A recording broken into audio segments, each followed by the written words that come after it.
Welcome to AB tutorial. Andhra Pradesh రాష్ట్ర ప్రభుత్వం రీసెంట్గా రిలీజ్ చేసినటువంటి 1180 పోస్టులు భర్తీకి నోటిఫికేషన్ అనేది రిలీజ్ అయింది. అయితే దానికి సంబంధించిన విధి విధానాలపై కొంతవరకు అస్పష్టత నెలకొనడంతో ఏపీపీఎస్సీ ఎలా అప్లై చేయాలో అర్థం కాక ఒక లేఖ రాయడం జరిగింది గవర్నమెంట్కి. ఈడబ్ల్యూఎస్ కోటా అంటే ఎకనామికల్లీ వీకర్ సెక్షన్ అనమాట, వీరికి కూడా రిజర్వేషన్లు ఇవ్వడం జరిగింది ఆంధ్రప్రదేశ్ ప్రభుత్వం రీసెంట్గా.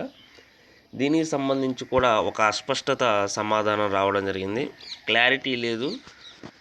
వీళ్ళు రిజర్వేషన్లు ఇచ్చినప్పటికీ కూడా 50% భారత రాజ్యాంగం ప్రకారం 50% మించి ఉండడంతో సుప్రీంకోర్టులో దీనికి సంబంధించి ఒక పిల్లు వేయడం జరిగింది. ఇక సుప్రీంకోర్టు విధి విధానాల ప్రకారం 50%కి మించకూడదన్నమాట.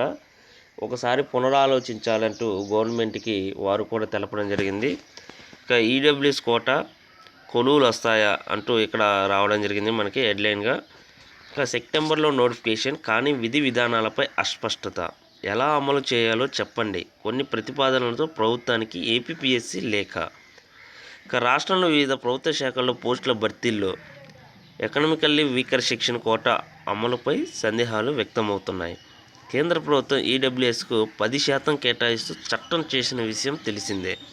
అనంతరం రాష్ట్ర ప్రభుత్వం కూడా ఉద్యోగాల భర్తీ సీట్ల కేటాయింపులో రిజర్వేషన్ అమలు చేస్తూ ఉత్తర్వులు విడుదల చేసింది. ఇదిలా ఉంటే రాష్ట్ర ప్రభుత్వం జూన్ 29న వివిధ శాఖల్లోని 1180 పోస్టుల భర్తీకి సంబంధించి ఫైనాన్స్ విభాగం ఆమోదాన్ని ప్రకటిస్తూ జీవో విడుదల చేసింది. ఈ పోస్టులను ఆంధ్రప్రదేశ్ పబ్లిక్ సర్వీస్ కమిషన్ రాష్ట్ర స్థాయి పరీక్ష నిర్వహించడం ద్వారా భర్తీ చేయాల్సి ఉంటుంది.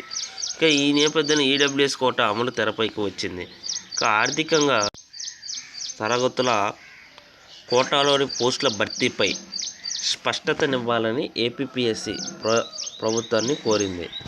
ఈ మేరకు ఇప్పటికే ప్రభుత్వానికి ప్రతిపాదన పంపింది. వచ్చే నెలలో పోస్టుల భర్తీకి నోటిఫికేషన్ ఇచ్చేందుకు ఏపీపీఎస్సీ కసరత్తు చేస్తున్న నేపథ్యంలో ప్రభుత్వం నుంచి స్పష్టత రావాల్సి ఉంది.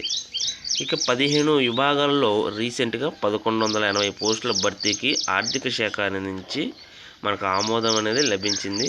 అయితే ఇక్కడ ఎక్కువ రెవెన్యూ శాఖలో పోస్టులు ఉండగా ఆయుష్ శాఖలో లెక్చరర్ పోస్టులు తక్కువగా ఉన్నాయంటూ ఇక్కడ రావడం జరిగింది. అదేవిధంగా రెవెన్యూ శాఖలో కూడా జూనియర్ అసిస్టెంట్ కంప్యూటర్ అసిస్టెంట్ పోస్టులు 670 ఎక్కువగా ఉన్నది ఇవే.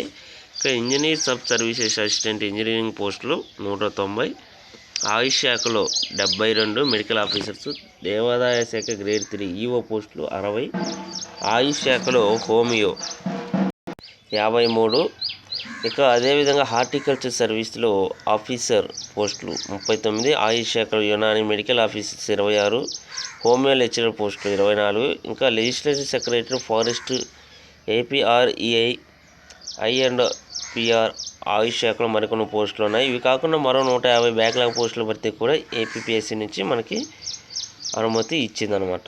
ఈ నేపథ్యంలో ఈడబ్ల్యూఎస్ కోటా అమలుపై స్పష్టత కోసం వేచి చూడాల్సి వస్తుంది.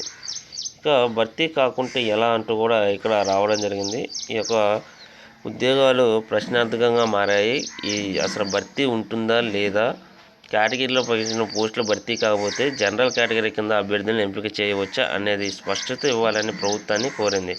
ప్రస్తుతం ఎక్స్ సర్వీస్ పోస్ట్ కోటా లాంటి ఉండే జాబ్ ఆయా కేటగిరీల అభ్యర్థులతో భర్తీ కాకుంటే ఓసీ జనరల్ అభ్యర్థులతో భర్తీ చేయనున్నారు. ఇక ఇతర రిజర్వేషన్ కేటగిరీ మిగిలిపోతే మాత్రం వాటిని ప్రత్యేక నోటిఫికేషన్ ద్వారా క్యారీ ఫార్వర్డ్ పేరుతో భర్తీ చేస్తున్న పరిస్థితి ఉంది. అయితే ఈడబ్ల్యూఎస్ ప్రకటించిన తర్వాత భర్తీ కాబోతున్న ఈ పోస్టుల విషయంలో మాత్రం స్పష్టత లేకపోవడంతో ప్రభుత్వం వద్దకు ప్రతిపాదనలు పంపినట్లు తెలిసింది. అలాగే ఈడబ్ల్యూఎస్ అభ్యర్థుల సర్టిఫికేట్ల కాలపరిమితి, వయోపరిమితి పెంపు, ఇవన్నీ అంశాలపై స్పష్టత రావాల్సి ఉంది.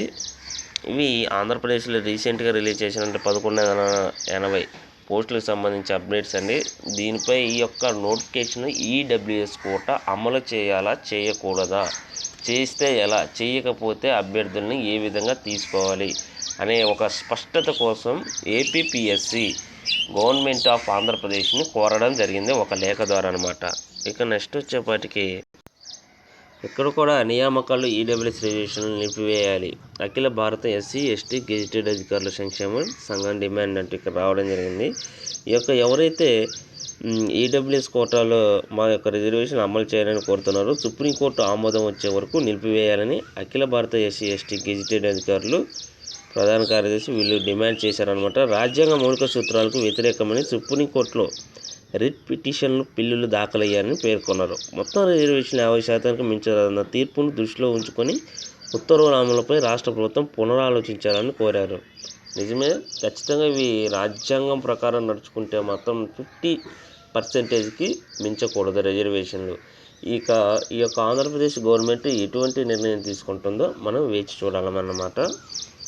ఇవన్నీ ఈరోజు అప్డేట్స్. ఇలాంటి మరిన్ని అప్డేట్స్ కోసం ఈ యొక్క వీడియోని లైక్ చేయండి, షేర్ చేయండి, సబ్స్క్రైబ్ చేయండి. Thank you.